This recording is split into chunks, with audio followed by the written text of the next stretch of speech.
What's up guys, Vic here for another vlog. So pag-uusapan po natin for today is all about the performance of our Yamaha SA. As of now, 2 years na po siya. Then kumbaga itutour namin kayo dun sa aming pinuntahan na Punta Almara dito sa Albay. So one of the popular beach here in Albay, Ligao City. Then kumbaga pag-uusapan natin po kung ano ba din yung mga problema ko sa aking motor.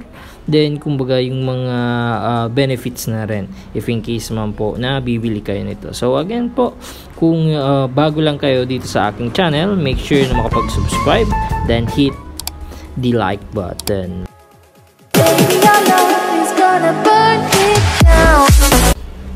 So yun nga guys, almost 2 years din bago ako nakapag-upload again kasama nitong aking Yamaha SA. So yun nga guys, maraming kaganapan na nangyari.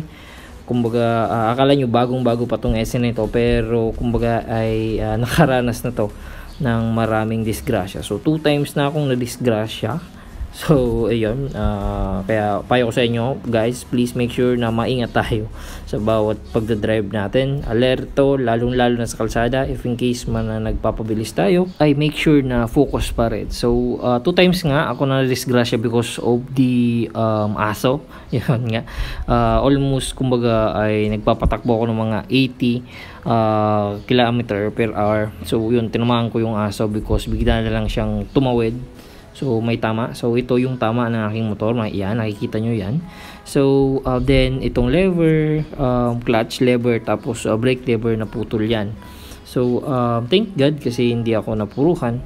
So payo ko sa inyo, make sure na ingat tayo, okay? And then pray bago mag biyahe. So yun guys, ano nga ba yung mga pangit sa SE if in case man na tumatagal na sa inyo? So first thing is yung kanyang speedometer, mabilis maputol.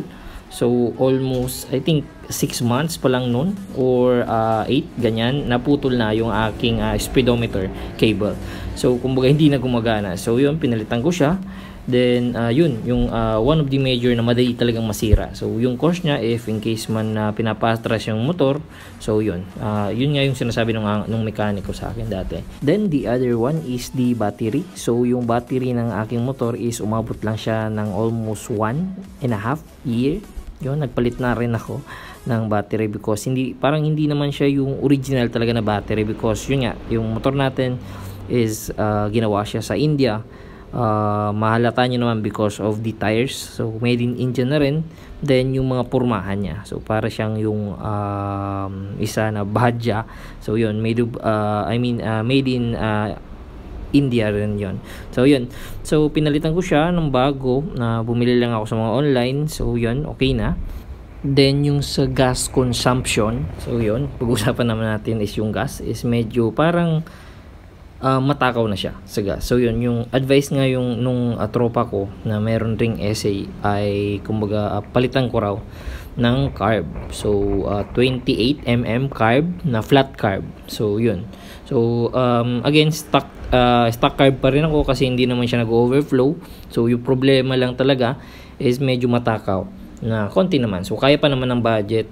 Then yung isa pang problema ko na rin noon is yung nagpa-tune up ako because yun nga, naglalagatik na yung motor, maingay na talaga yung makina.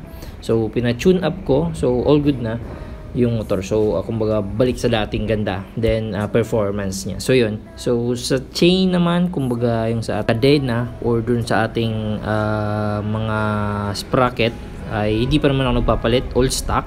So yun, kumbaga nagdagdag lang naman ako dun sa motor ko ng U-box. Kumbaga yun sa yun, HRB bracket, then yung mura lang na box. So yun, kasi need namin ng aking girlfriend noon because of the yun nga, helmet na rin.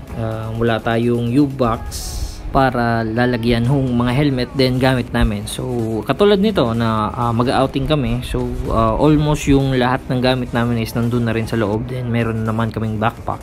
So yun, nakalagay dun yung mga pagkain, drinks, so kasya naman.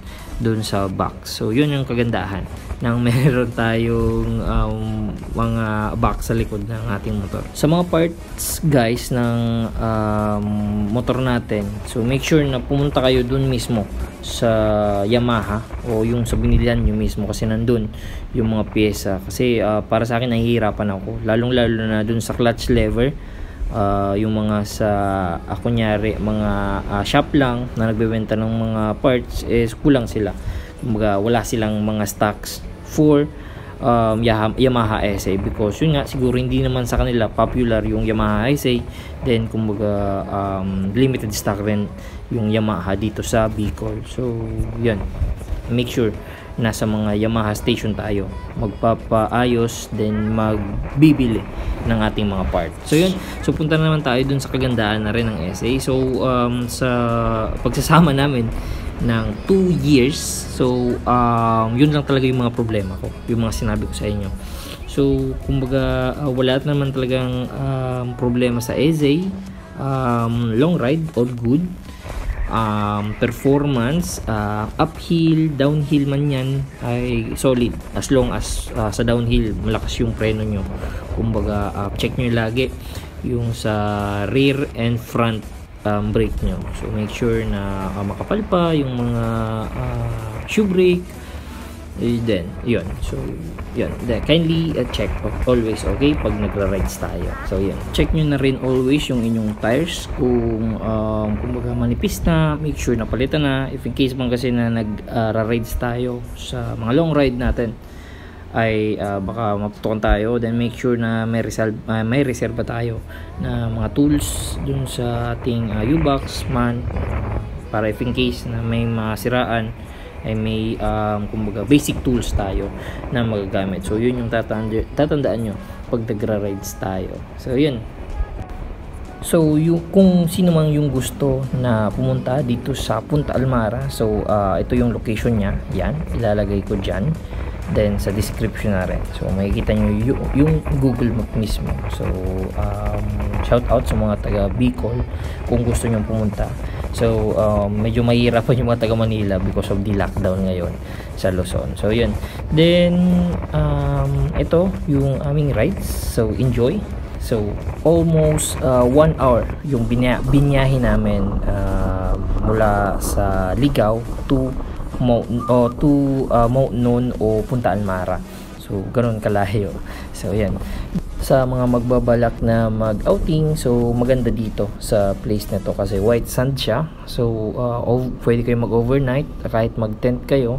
Then meron siyang banda Friday hanggang Saturday. Yan, Friday then Saturday yung banda. So maganda sila sa night jamming or banding. Hold your breath, babe, the smoke is burning, but kiss me now.